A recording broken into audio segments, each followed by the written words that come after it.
Hey, good day. This is Greg Lush, your city manager in Lebanon, New Hampshire.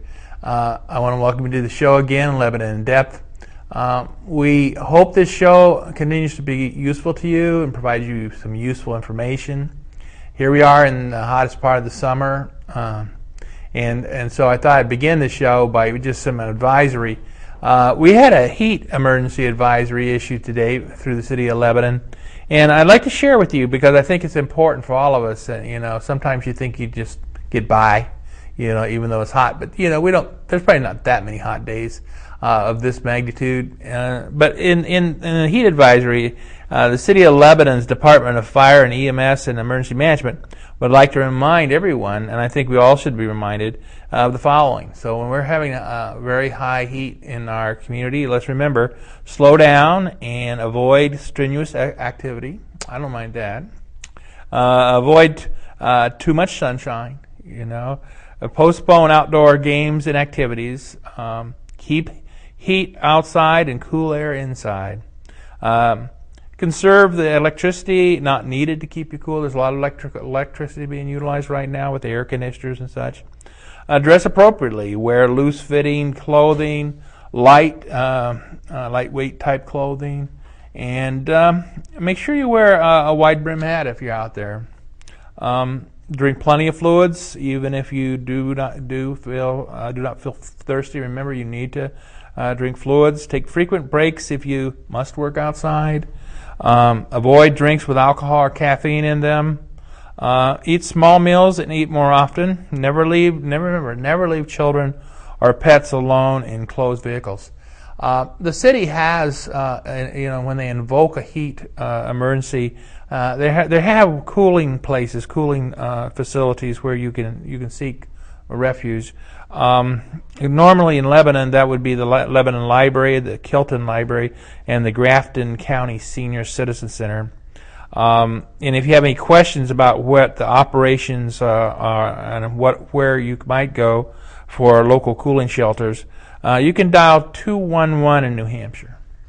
So with that in mind, just be careful. It's the summer season, enjoy it, but just protect yourselves, protect your children, protect your pets. So today I figured that this year, since I came 2 months into the year, it's a 10-month year for me here. So we're kind of midpoint, and we're in the 5th month of 10 months, a 10th month tour of duty. Used to be when I was in Vietnam, we'd always talk about how many days we had left in country. Well, in terms of this year in Lebanon, I've got about 5 months left for this year.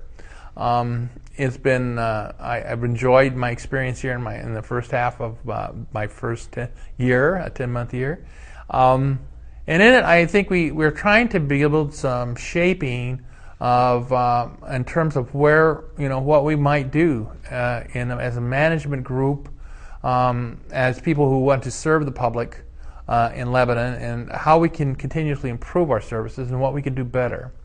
And I think one of the overviews I have of it, I am really, one of the visuals I enjoy is arrows. I think I've seen this from other people in presentations all across the United States. I've used it numerous times. Examining your community to see if all the arrows and how they're pointing. And the arrows really symbolize interests. It symbolizes stakeholders. It symbolizes the different institutions in the community. It symbolizes the city government itself. And in the ultimate ideal community, all the arrows in the community are pointing in the same direction. Now the arrows symbolize differences. They have diversity. Diversity is a valuable asset these days. It provides you with greater productivity, greater creativity. So it's not that every arrow should be a particular same color, same size, same width, because you need a lot of differences. But what you do need as a community, you need them all pointing in a pathway arrow that's pointing to the future. Because our object, I think, as a society is to be a healthy, safe, and well society. And have our institutions reflect all that. And that all is about balance. So you want to balance those arrows out and have them all going in the same direction. a preferred future is at some point there will be a perfect alignment of the arrows in Lebanon. So, and that would be good for every one of us, and you could apply it to all your own area of concerns and of influence. For me, it's the city government of Lebanon. To have all the arrows have public works, public safety, community services, and our management all pointing in the same direction, and follow the direction that this will be laid out by consensus, led by our city council, and as engaged by our citizens, because you need to get engaged in helping shape up the city so that the arrows are all pointing in the right direction. So that's an important conclusion in my mind, is that the arrows that we have here in Lebanon, in my initial perception, is that they're really incredibly strong. They're incredibly unique. They have more strength and more vitality and more vibrancy than any place I've ever been. And I've been a lot of places. And it's a very concentrated, intense interest in coming to Lebanon. There's people that are creating some incredible institutions, vehicles, opportunities here in Lebanon. It's an attractive place. It can be a magnet to others. But when this happens, the community has to decide what's the idea here. How do you embrace it? Because if you fight it, or people within it fight back and forth over it, then you're going to have stuttering steps. You're going to have 4 steps forward, 3 backwards. This is going to be the way things are, moving back and forth, conflict, a lack of a clear path that we can go down. And the path has to be, from a city government angle, there is what I call circles. And these circles are circles of concerns, circles of influence. We're all concerned about the whole Upper Valley region. We're all concerned about all that's going on, and we're all concerned about everything that's coming in and out of Lebanon. But in terms of what a city can actually do, we can only influence. And influence is like that's really a true thing for every one of us. We have a sphere of influence, a circle of influence in which we can control and do the things we do. And when we get outside that sphere of influence, or that circle of influence, and get into that, we're going to tackle concerns that are beyond our control. And we're going to do that solo as a one institution, i.e. the city of Lebanon. We can get outside our comfort zone. We can get into areas where the kind of competency you might need might not be with us. But within our comfort zone, within our competencies, in our circle of influence, our sphere of influence, we can move mountains. There's things that we can do that are very, very important to you.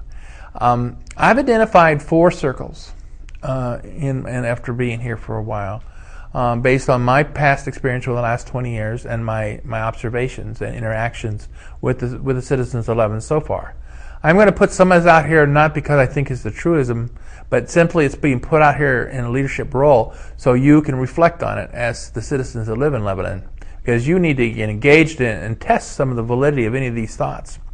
The first one is the circle that we have is the circle of public safety. The circle of public safety is basically the prime directive, and that prime directive is to make safe and secure Lebanon.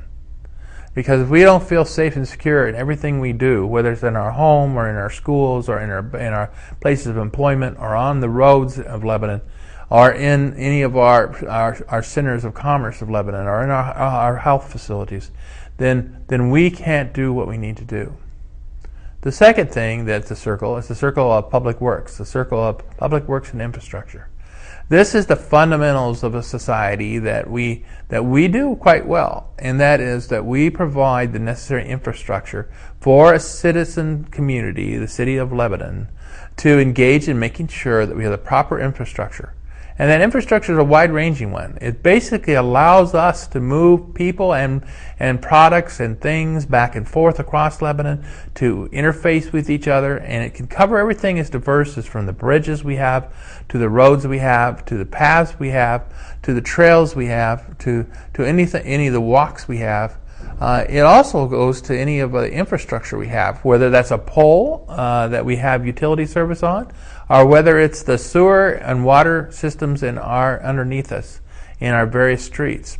All those things are very important to us, and right now Lebanon is going through a real transformation these last several years in major projects, the biggest of which is the CSO project. It's really the separation of water and sewer. This is changing the face of Lebanon. And in this process, there's room for disagreement. There can be conflict because change is incredibly difficult oftentimes in different ranges. Some people really enjoy change. It used to be the 20-80-20. 20-60-20. And the 20 persons that just would never want to change, never ever want to change. Then there's the 20% that really, really just thrive in change. They want to change everything all the time, every time. Then there's the people in the middle, which are most of us, which are, we're kind of the fence sitters. We're in the middle. We're trying to figure out what's best for us in the future, what's best for our families, what's best for our neighborhoods, our schools, our churches, all that we do. And we're looking to try to look at the facts of the matter and what makes sense. And it has to make sense from a whole lot of points of view. It's really often boils down to cost, benefit, and risk. How much is this going to cost us? Is it affordable? Is it something we're willing to pay for? And the benefit. What is the benefit? Is investments, if you make a strong investment, will this investment last a long time? And if you were going to try to figure out the costs and the benefits, would you be life cycling? So you're not just looking at this current out of my pocket and immediacy to me, but in the long haul, over a 10-year span of time, say, is this good for everyone here? Does everyone get an incremental improvement out of what we're engaged in? We also have to measure the risk if we don't do certain things. If you don't have proper infrastructure, you may risk environmental situations that happen in the community where there's environment going on that might not be the best for you and might not be the best for your neighbors or your friends. So your infrastructure is protecting your environment as well as protecting your way to move yourself and anything that you need to move in order to make life go forward around our community. It's an interesting area on these two primary duties of the city. We also have the obligation of community services. And the obligation of community services is we must meet the needs of persons that are very much threatened by things such as the economy, such things as the special needs they may have. It may be affected by the aging process. That there is this baby boomer generation, of which I'm a part of, sweeping through all our generations, and so that's a big change in terms of allocation for those who are going through that change of the aging process. There's the mentally ill. A lot of the places that used to serve mentally ill no longer are available to people who suffer from mental illness and have health needs. There's those who have health needs generally. So all that needs to be reflected upon in terms of community services by a city. I often think about children as being the most critical, vulnerable persons in this era. Is the city the sole and exclusive provider of community services? No. The city alone cannot do that. We're going to have to build partners, and we're going to have to build them with others who have, in our circle of concern, have the community services is also a goal. And these others are nonprofit corporations. There's a great many of them in our area. There need to be a networking with their councils and the nonprofits. So there's many other partners we need to build. And also we need to build partners with our private sector in the area of community services. So we need to share resources. Community services is a vast, overwhelming, often demand for services. So we need to change that situation so that the city is a partner, but there is many partners. There are networks of partners. All that is about collaboration. Finally, management. That is to provide the leadership and support and the accountability for the way we match up our people, our tools, and the places we work in the city government.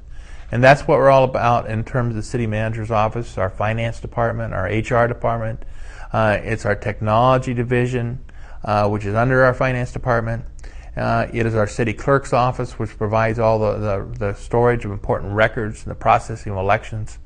So the management is a very important. It's an internal circle often that provides support for our direct service providers, the police, the fire, the public works, the sewer, the water, and our community services, our human services. So when we talk about this is the big picture, the state of the city here halfway in, that's where we're going to be focusing our attention now.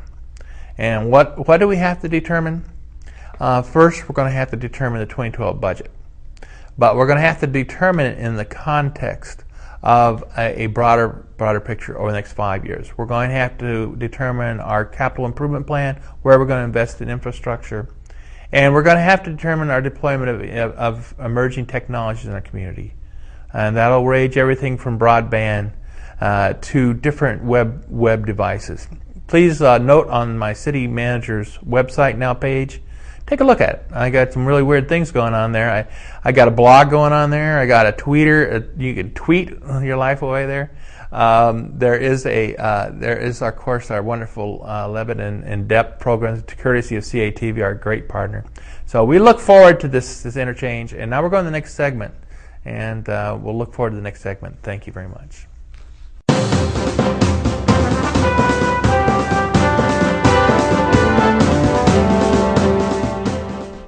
Hi, I welcome you to our second segment. I'm here with Earl Levani, who's our maintenance service manager, and I hope I didn't butcher the last name. Nope. That bad. Earl and I, he's been a delight because he's been kind of showing me around the city. You know, when you're new in Lebanon, I think you need a guide, because I think that sometimes I still don't find the right place, and I don't think I'm going to get over that for a while. So we went on a trip, and it's fascinating to me, because I've never seen it anywhere else, that Lebanon is responsible for cemeteries. And Earl, we're going to talk a little bit about that today. And the reason I bring this up is that some people don't realize what the city does, and that there are these really important responsibility to the city that's required of the city. And they certainly are very important to people. Most states where I've come from in the past, New York, Minnesota, Kansas, Colorado, out in the Dakotas, had where the private associations, companies who operated cemeteries, non-profit groups would, sometimes it would be churches, would take care of cemeteries. And it wouldn't be a municipal function, but apparently in New Hampshire it is a municipal function. Yes, it appears that all the towns and cities in New Hampshire own the cemeteries. And it's governed through the city councils or city or codes and ordinances. So we end up doing this now. Now, this is only one of many things that Earl does, and this is not, Earl does so many things for us. Now, Earl, how long have you worked for the city? I've been with the city of Lebanon for almost 15 years now. 15 years. Yeah, I retired out of the Air Force and came up here. Mm-hmm. What did you do in the Air Force? I was a construction equipment operator. Oh, right. Where were you in the Air Force when you were stationed? I've been stationed in Panama City, Florida, Miami, Offutt, which is in Omaha, Nebraska, Langley, Virginia, RAF Wethersfield in England, and various other USAFE bases for projects. Oh, well, thanks for all that great service on behalf of us. How did you ever get back to Lebanon then? It sounds like it's pretty exotic places. I would say Omaha's exotic. I take that back on Omaha, but some of the other places are pretty exotic. There was a good advertisement for a position in Public Works magazine, and I submitted an application, and this was the results of it. Before we get into the cemetery stuff, what are the things I think there's some major things you're always involved with. What are the major things you're involved with? Within the city, you're talking about? Yeah, within the city. Well, we do snow removal, winter ops, the mowing of the different areas, city's facilities, parks and grounds, fleet maintenance, all the good stuff. Yeah, that's, people like that I have the honor of working with, like Earl. From a city manager, they are so instrumental in what we do. But because there's so many, when things start falling apart, I call for Earl. I call for Earl's teams of people that come and help take care of things, and they just face all kinds of. I know there's just things go wrong, and that when they have to come to the rescue of dealing with whatever problem happened in terms of a facility or anything we need in terms of maintenance. It's both inside facilities, outside facilities, the streets, the snow is just incredible. Now the cemeteries, how many cemeteries do we have approximately? According to the city code, we have 8, but actually there's 10. The reason it says 8 is a couple of them are multiple cemeteries. Off of Dulac Street, you have Mount Calvary and Glenwood. On Mascoma Street, we have Valley Sacred Heart and the Upper Valley Jewish Community Cemetery. Also down further on Old Pine Tree, we have Old Pine Tree Cemetery. Come up into the center of town, we have School Street Cemetery on School Street. We have a cemetery on Great Brook. It's commonly called Cole Cemetery. We also have a cemetery out at by Mascoma Lake called the East Lebanon Cemetery. But and there's so many of them, and I didn't know they were all there. And Earl and I've been receiving some citizens' concerns about cemeteries and such, and so I mentioned to him about that, and I would like to go actually see the cemeteries, since I'm so unfamiliar with municipalities having the responsibilities for cemeteries. So I wanted to know a little more about it. My wife is also one of those people that aficionados of cemeteries, because she likes the history. She likes to see the sacred place in an important historical place, and seeing where people all over these years are there, and so so this was kind of fascinating for her and all that. I actually, in the cemeteries, what does the city have to do? Now we own the property. We own the property. We own the cemeteries, with the exception of the Upper Valley Jewish Cemetery. That one, they own the cemetery themselves. We are responsible for digging the graves or preparing them for the burials. Also, so we're actually involved in that part. We usually do that with the funeral homes, but sometimes people do it privately. We also prep the foundation areas to set the monuments on, and we mow and do what's known as perpetual care, which basically is pick up the leaves, rake, and do scheduled mowings in the cemeteries. What are the responsibilities of others, individuals, with regard to plots in the cemetery, the stones? The stones and the markers are all owned by the lot owners, not the city. The maintenance of the markers is their sole responsibility of the lot owners. The lot owners. Okay. So if a stone was toppled or it fell over, it's up to the owner to have it corrected. And sometimes it happens, a city employee, while mowing, causes a stone to go over, then the city would repair that stone. We also work with the city's insurance companies if some of the stones are damaged. But for a damaged stone, the property owner has to file the claim. The city cannot file the claim. So they actually have to file the claim. Right. And I think actually, which I think is just horrendous, anytime there's vandalism anywhere, but there's actually been vandalism in the cemetery on cemeteries on occasion. There has. School Street Cemetery was vandalized last year. Over 60 stones were damaged. A citizen did observe the individuals doing it, did call the police. The police were able to apprehend the people that did the damage, and they did take them to court and prosecute. Well, that's certainly good. I think with that kind of action, I mean, sometimes it's people that maybe they don't have maturity or judgment to do it. Sometimes it's somebody on, basically a lark of really wanting to damage things. I think it really cuts the wick of some of us. Some people that feel so strongly about these things. I mean, it's really kind of it's a violation. And so people should be like the person's there. They should keep an eye out. If they see somebody that is damaging or vandalizing and doing something inappropriate in that cemetery, they should call the police and contact them, and sooner the better, because they can get in there and find out who did it and hold them accountable. we just have, no tolerance for that sort of thing, and if there's, the city is totally committed to trying to prevent such things from happening. When I look at the cemeteries, you were showing me around and driving me around, there was a lot of activities in the cemeteries, which is kind of surprising. I never thought of it, but it's kind of surprising that there were people who would do things I would think people would be doing in a cemetery, visiting your loved one who passed away, and provide something by the grave or whatever. But there's other people that are in the cemetery, and there's a lot of activity in the cemetery. There is. A lot of people use them as ways to get away from their neighborhoods. They go in there and they jog, they run.